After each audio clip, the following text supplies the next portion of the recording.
Hello, and welcome to Legends and Legacies. My name is Cameron Baisden, and I'm the Artistic Director of Miami Dance Hub. And our guest today is Ilisa Rosal. Ilisa is the founding director of Ballet Flamenco La Rosa, as well as the artistic director. She is also the founding and executive director of PAN, Performing Arts Network, both located here in Miami. So, Ilisa, thank you for joining us. My pleasure. We are glad to have you with us today. Thank you. Let's just start right at the very, very beginning and tell us how you got started in dance and what inspired you to continue with dance. Well, theater first inspired me from a very young age. I loved everything to do with theater, dance, music, plays. At the very youngest age, if my parents wanted to give me a treat, it was take me to the theater. So when I was in a theater and the lights went out, it was magical. And very soon I realized that dance was kind of the ultimate form of theater for me because it was a direct expression of emotion without words. And where were you at this time? Where were you born? Well, I was born here in Miami. Okay. And I was in school. I did a lot of community theater and a lot of school plays. In my synagogue, we did a lot of Jewish plays like The Diary of Anne Frank and Milk and Honey, Fiddler on the Roof, and I got to do all of those things, especially the musicals. I would dance and also act. So you were a triple threat before triple threat was a triple threat. I guess so. And I remember one of my earliest memories, I used to just do dances that I would create, and I didn't even know it was a thing. It was just something, I thought it was acting with my body. I didn't even think of it as choreography, right? So I would dance at different contests or events, and so the B'nai B'rith women invited me to perform at the National B'nai B'rith Conference at the Jackie Gleason Theater, which has 3,000 people in the audience. Wow. And I was about 12 years old. And they said, we want you to do a dance, and it has to be to the menorah. There's going to be a giant menorah in the back of the stage. And I said, no problem. And you had to create something. Yes, and I created, it was an improvisation. So you were creating at a very, very early age. So I chose the music, Bach, fugue, and toccata, and I was on the stage dancing to the menorah, and it was just an unbelievable experience for me. I just knew at that moment that's what I needed to do. That's what you needed to do. So I know you studied in Miami, obviously, that's where you started, in Spain, in New York, many, many, many different places. How could the training and the differences in training all over the place, how did they impact you as a dancer? Well, each place was different, but more than that, each teacher was different. I think each teacher creates their own environment. So there are different ways that people train, and there are different ways that people approach teaching. But I think the way it affected me the most was as a teacher. I was studying even then. When I'm a teacher, I'm not going to do that. When I'm a teacher, I'm going to do that. Yeah. So I was looking for mentors and guidance of what is the best way to do this. Right. And how did you know who to study with? Like how did you choose your teachers? Well, my first training was with the Miami Conservatory and Ballet in Miami. And then I realized that I was very good at the expressive part, the upper body and arms, but I didn't really have a ballet body, and I didn't have the feet. So I thought I was just not talented for dance. And then this friend told me, there's a private teacher that's really, really great. I said, well, private teachers are for talented students. She wouldn't be interested in me. And I met this private teacher, and it changed my life. She recognized, what I had as an artist, and she helped me bring it out and train. And I trained with her for years. Wow! And what took you to Spain? Like, what drove you to Spain? Well, this private teacher, what part of her training was introducing us to all styles of dance. She thought that was very important. So we went on these field trips to the theater, and we saw all styles of dance. But not only did we see all styles of dance, she would invite someone from the companies that visited Miami to teach a master class in her studio. So we had a teacher from the Martha Graham Company, we had a mime teacher, and one of the companies she took us to see was Jose Molina, Bailes Españoles, and that was the first time I saw Spanish dance. Oh, wow, okay. It must have had a huge impact on you. Yes, it did, because growing up in Miami, I spoke Spanish. I actually went to a bilingual elementary school, and I read Garcia Lorca and other Spanish writers as a child.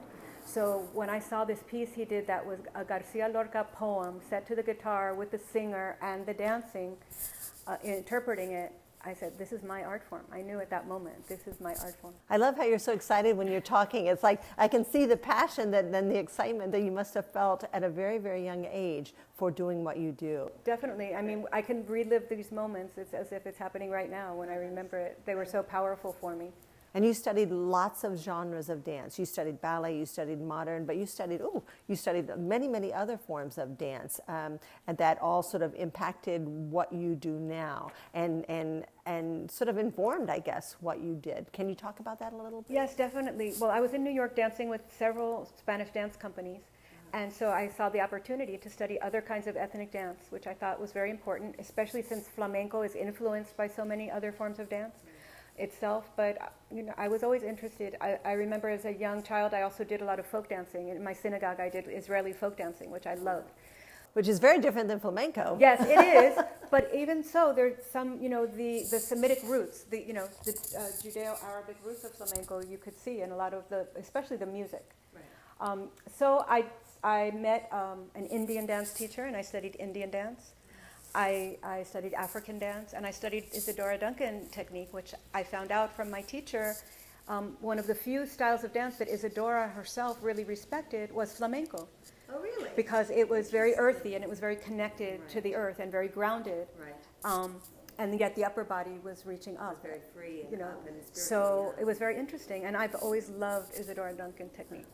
Was there someone, like, as you were training and growing up, that you feel like really influenced you as a dancer, as an instructor, someone that sort of impacted your life, your career, perhaps, that you feel like you learned so much from? Well, definitely my teacher that trained me for 5 years in her garage studio in her home, Susan Stadler. She was amazing. She was really a genius for teaching dance, and she recognized the talent I had and showed me how to bring it out. Right. So she was the main one. But then all of the dancers that I would see that were great artists inspired me. Yeah. And it was interesting because my friends and other people that were studying dance, they would be discouraged when they saw a great dancer, thinking I'll never be that good. And I felt the opposite. I felt they're showing me what's possible. Oh, right. They're showing me what's possible, and I will do it in my own way. I don't have to be that person. Right. I know you danced, and you talking about people that you saw. You were in many, many places and met many, many people who now actually are part of what you do. I know you bring a lot of people from all over the world. Just talk about that a little bit and how you got connected to them, I guess. I mean, each one has its own story, but before the internet, in the early days, it was word of mouth. There was kind of a flamenco grapevine internationally. So you would call a dancer or a teacher or a soloist, famous dancer that would be teaching workshops all over the world and say, I'm looking for this particular type of dancer, and they would help. And even in the main studio in Madrid where everybody rehearses and teaches classes, which is Amor de Dios. So I would go there from time to time and run into people that I knew 30 years before, and we would recognize each other, and we would connect each other to other people. So it's kind of a natural process that happens. It's kind of a small world. And flamenco, you can dance for many, many years. It's not like many ballet, the thought about ballet dancers that they have a very short career and it's over. But flamenco, actually, the more you mature and sort of grow with it, seems to be something that you can do for a long time in your life. Absolutely. There are many aspects of flamenco that are so inclusive. I mean, any body type, any age. You don't have to have a certain look, There are many different ways of expressing it. It's a very individual, personal expression. And so that all attracted me to flamenco. And even before I discovered flamenco, I thought I was going to have a ballet or modern dance company. I always knew that I was going to have a dance company and create productions.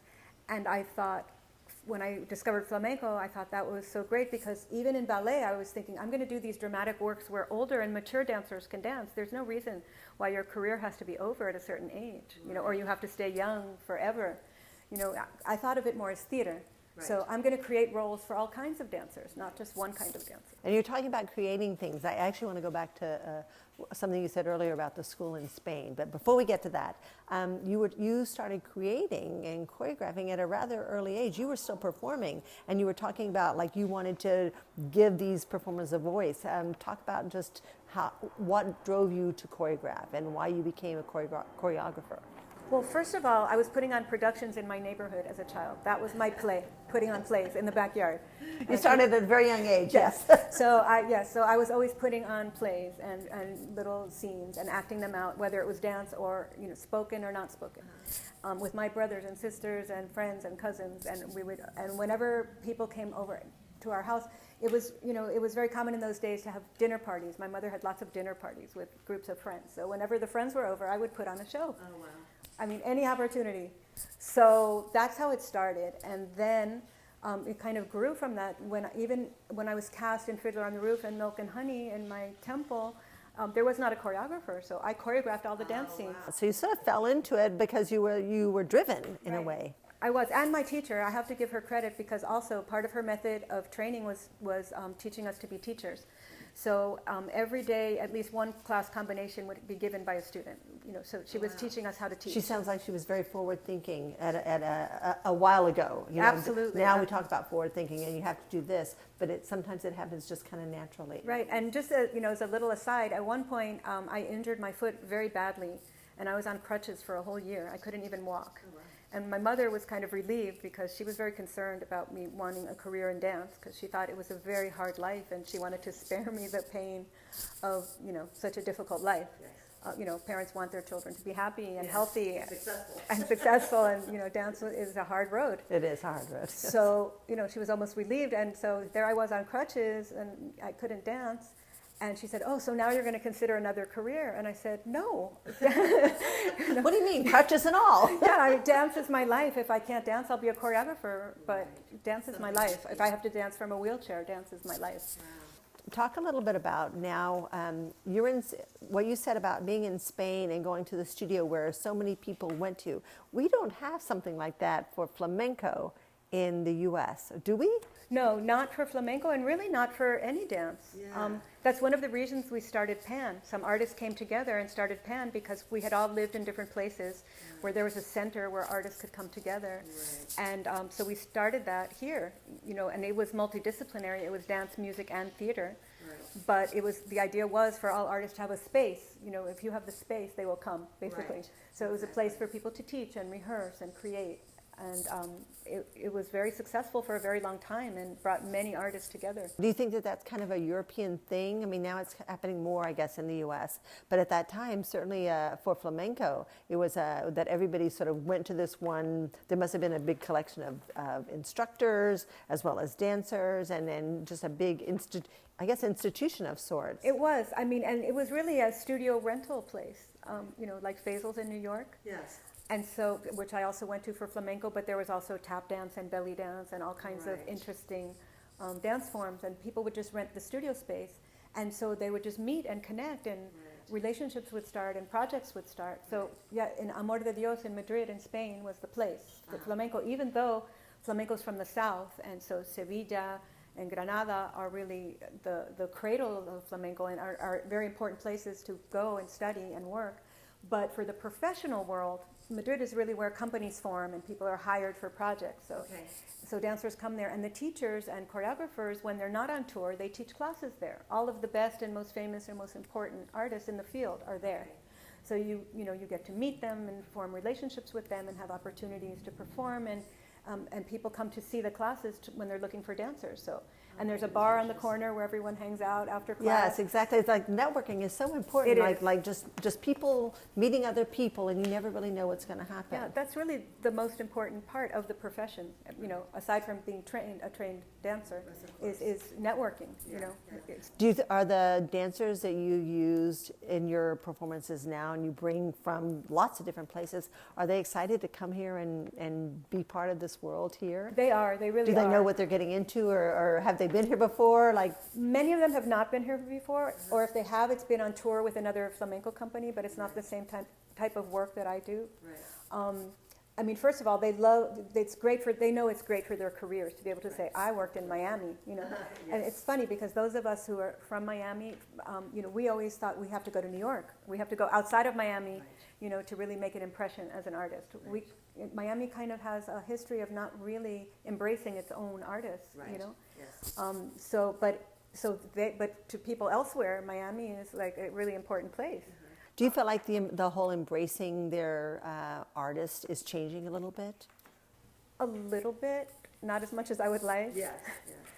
Very slowly. I mean, I know there's so much focus on developing the arts here, flamenco, of course, being one of the stronger ones in Miami. I mean, yeah, it's happening very slowly, but I still think you have to have success elsewhere. And then bring it back. And then bring it back. For people to get sort of really excited about seeing it. But, you know, as far as my work is concerned, I do so many different types of work. I do a lot of pure flamenco work.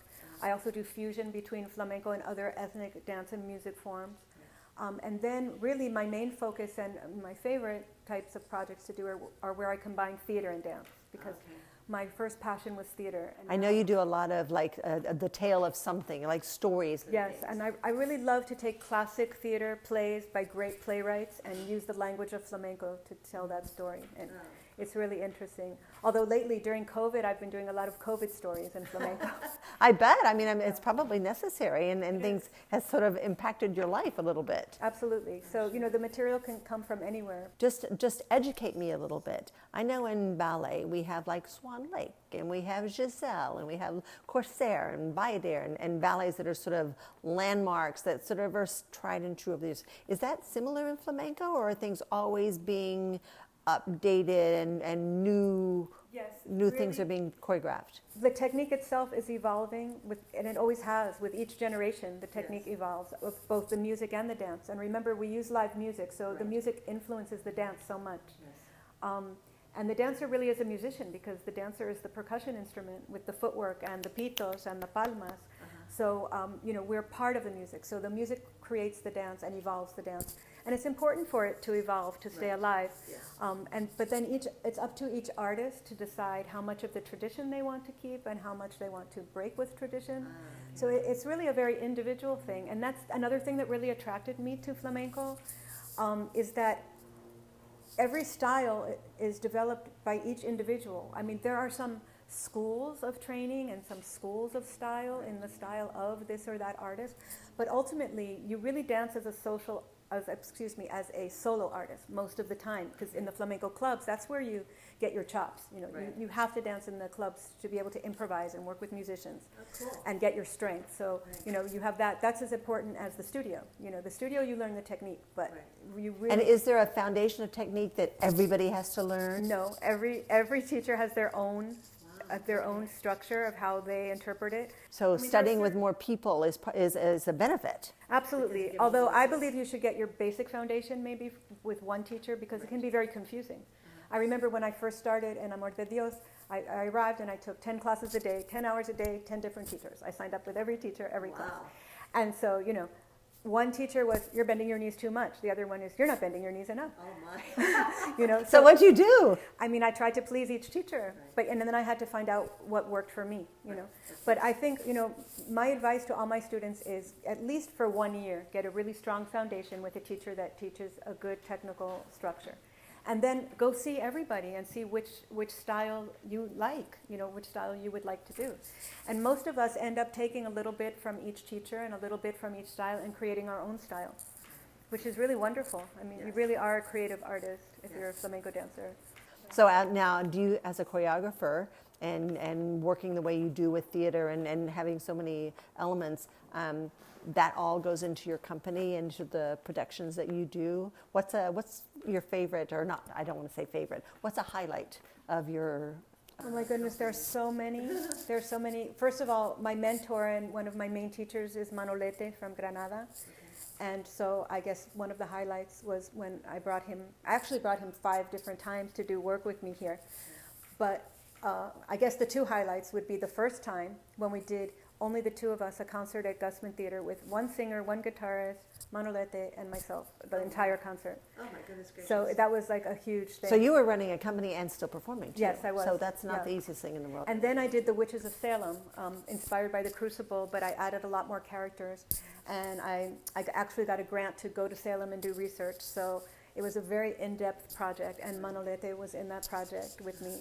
So that was one of the highlights. It was the biggest production I've ever done. It was at the Jackie Gleason Theater. It had 50 people in the cast. Oh my. So, and you got dancers from where? From all over the States and Spain, because I needed a lot of people. So, and actually when I was in Salem, they did a lot of reenactments of the parts of the history in Salem at the courthouse and in the historic places.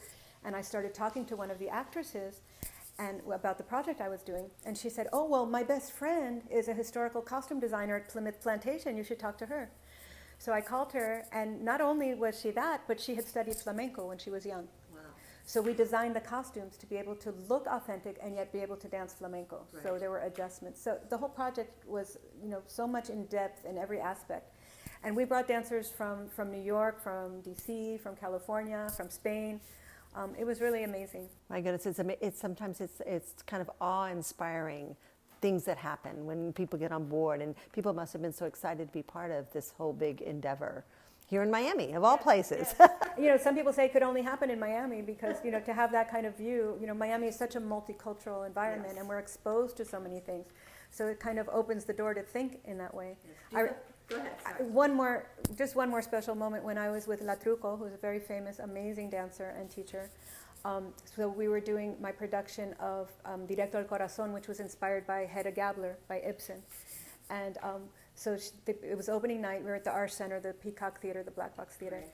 And so they were in the guest artists that had the lead roles were in their dressing room, and they called me into their dressing room, and I'm thinking, oh, what now? Right, and so they're all together, and they said, well, Ilisa, we've been talking about it, and we just have to tell you. Only you could have done this. None of us could have done anything like this. Only you. And, and the thought was, it's my particular background, experience, history, and I think coming from Miami, really. Because it gave me the perspective to even be able to think in that way. Right. That everything is all sort of together. Mm-hmm. And your growing up years with all of the theater and the dance and all of the genres of dance and acting and all of that.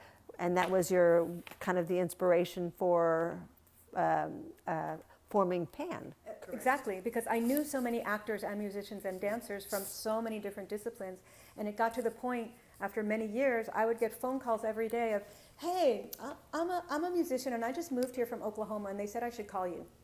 Wow. It's like I was like the person to call to find out what's available to do in Miami. Who should they call? Who should they know? Where should they go? Right, they did it. And I thought, well, this shouldn't be a person. This should be an organization, because this is all in my head. Like this needs to be like documented, and there needs to be like a way, a way for people to find what they're looking for. I know that when we were talking earlier, you said that many of the people that are now having companies and organizations here in Miami actually started with you at PAN. And that's how they kind of connected and saw and sort of gained a voice that way. Do you think that that's still happening? It is. It's happening all the time, and it's so gratifying. Yeah. And some of them are coming back to me, like after decades of having their own company, they'll come back and say, I need to take classes with you and get back to flamenco again because, I've been doing all this the same, and I just need some new inspiration or some new motivation or some new energy. Yes. It's very interesting. And because of the pandemic, it's been more possible, which is kind of interesting. It's sort of a silver lining. Yes. I wouldn't want it to happen that way, but forever. But what happened is people really started communicating again with people they hadn't communicated with for a very long time. Yes. And because we're all teaching on Zoom, people are coming to my classes from all over the country and all over the world. Who didn't have access to my classes before. Wow, that's a big silver lining. Yes, so it's very, very exciting. Yeah, more contact with people that sort of more directly and on an ongoing basis than perhaps you would be otherwise. Or reconnecting with people that I completely lost touch with because they got married, they have a different name, and then I'm on a Zoom call with a group of people from Maryland, and I'm saying, hey, by the way, do you know this girl who used to be a flamenco dancer? And they knew her, and they knew her phone number. So we reconnected, and now we're doing a project together. What do you hope happens sort of moving forward with PAN and the artists, and certainly with your organization, but sort of in a bigger picture? Well, first of all, we definitely will incorporate this into everything we do. It's not going to change. It's going to change, but there are some good things that have. Yeah, even when we can have live classes, we'll still keep the Zoom classes, and people can join via Zoom who want to. Yes. And all of these connections and collaborations, I hope, will grow, into more projects. Mm-hmm. And help people really to grow their careers and grow their expertise, and just use everything we've learned to be able to do more. ultimately, I really would love to tour with my work. That's the one aspect that I really haven't been able to achieve. Do you want to tour with your company, or what, are you as an individual? With the company, yeah, with the company more, because I really think that these theater works are something that really resonate with a lot of people that might not ordinarily be attracted to flamenco. So the way I see it is we could go to a place and offer one of these dramatic works and another night of pure flamenco, and in that way kind of educate and reach more audiences, and let the work be seen by more people. Do you feel like flamenco is getting a bigger voice in the States than maybe it has? I mean, it should have a big voice, but I haven't heard. In Chicago, there was one group that when I used to live in Chicago, there was one sort of flamenco company, and they were the only one. And if you wanted to do anything with flamenco, that was the place to go. But I'm wondering, is it sort of becoming more prevalent? It is. I think it's growing in popularity. It's also becoming more commercial, So, I think it's the same with music, and we have all these television contest shows with both music and dance. And if you talk to artists, a lot of artists feel it's good that people are being exposed to more of the art, but they're not so happy with the way it's being presented. Right. So I think we have a lot to do with educating the public also about the differences, and for some people that very commercial form is what they want, and that's great. It does expand the audience a little bit, but at the same time, you want to do it correctly. And we want to show all the other things that flamenco is too, not just the one small aspect that they're seeing. Right. That's only one small part of it. When you're working with students at PAN, what's the youngest student here? 3 years old. Oh my goodness! So you start them very, very young. Yeah, we do pre-ballet and creative movement for 3-year-olds. So do you have a sort of a relationship with the students so that they know what you've done in your past and what has influenced who you are now and what you do? Yes, and interestingly enough, the youngest ones are the ones who pick up on it first, They immediately walk into the studio and start looking around and saying, "What's that? What's that? Is that you? What's that?"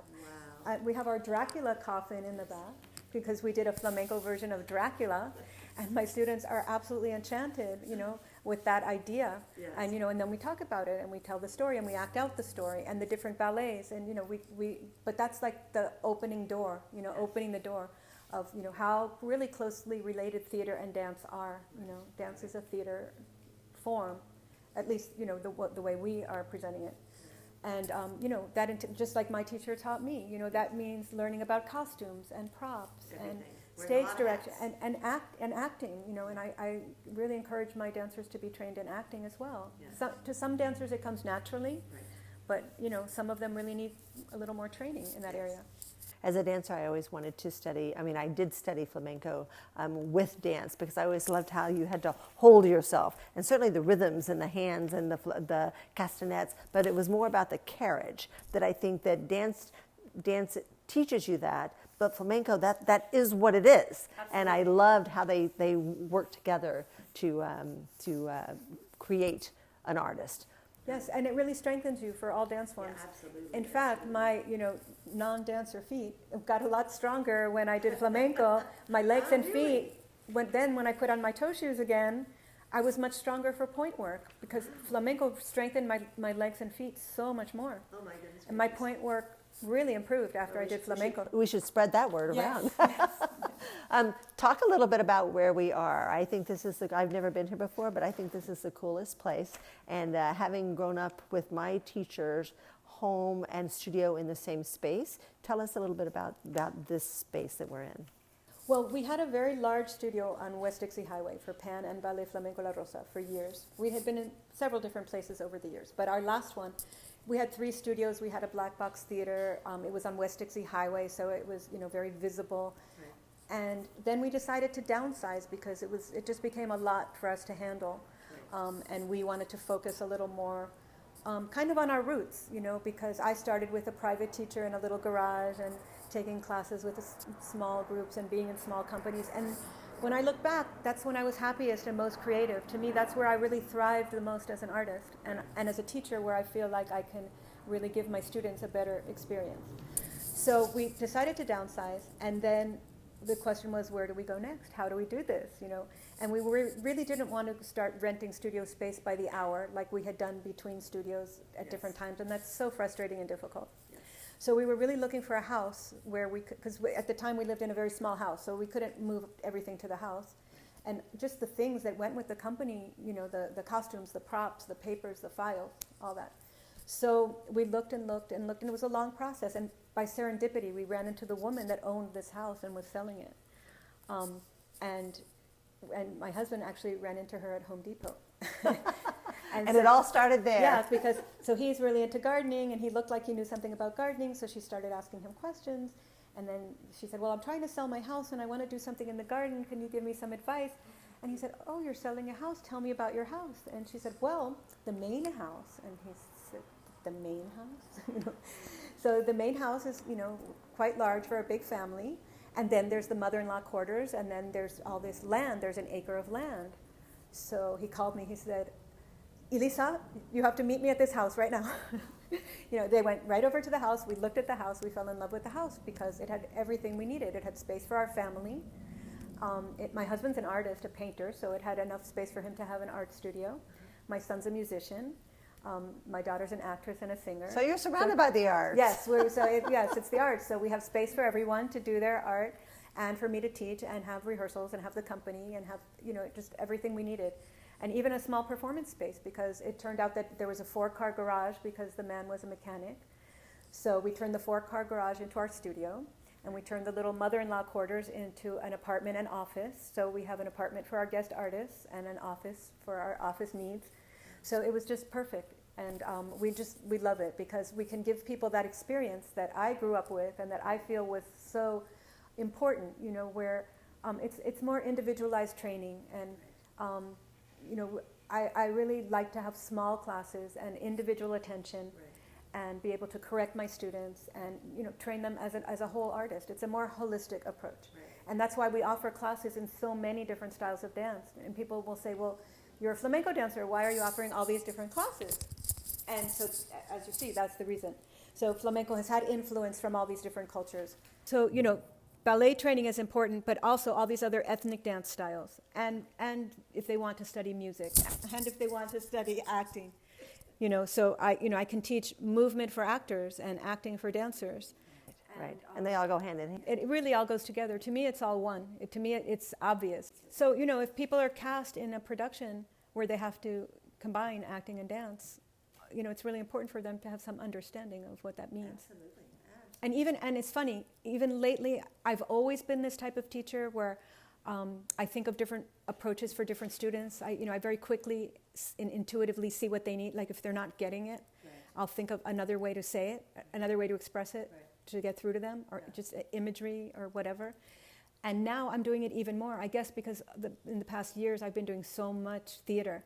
So now I'm going so deeply into using acting techniques with my dancers, even just for the pure dance, even for them to get the right line, the right energy in the movement.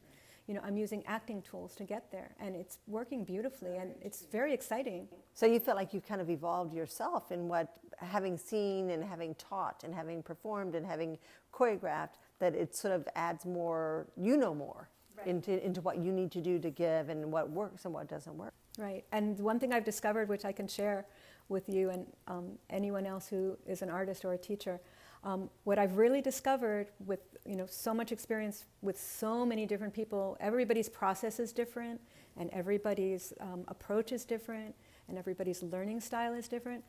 So I really learned that it's really a matter of a tiny adjustment in your brain, in your thinking. It's your thinking that changes everything. It's not what you do, it's what you think. Oh, well, talk more about that.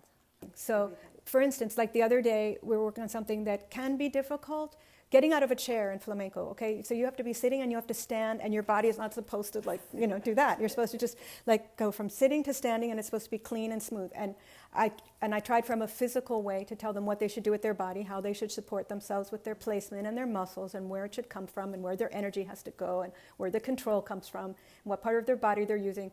And we were doing that for a while, and it wasn't working. And so I just said, you know what? Just think in your mind, this is the easiest thing in the world to do. You're just going to be sitting, and you're going to stand up, and it's really easy. It's like, no big deal. You do it every day. You're sitting, you stand. No problem. Everyone did it perfectly. Isn't that something? Perfectly. But so all the technique in the world and all, when you just sort of strip all that away and just put very simple, clear. Yeah, a positive thought too, because you can get so tense, your body gets so tense from thinking of all these things. And those muscles were there, they had that. Their body had learned that. Their body had absorbed that to a certain point. Right.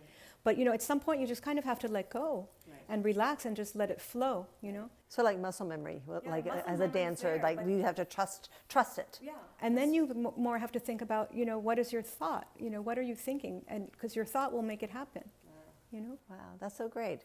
I love all your stories. You have such a wealth of stories, and just hearing and the excitement that you exude when you talk about your past and just what you're doing now. And I'm sure the kids are so enriched by speaking with you. So I want to thank you for spending some time to share with us just everything, your life and your thoughts and your passions. And it's been really, really wonderful. Thank you. It's been a pleasure. Thank you for having me.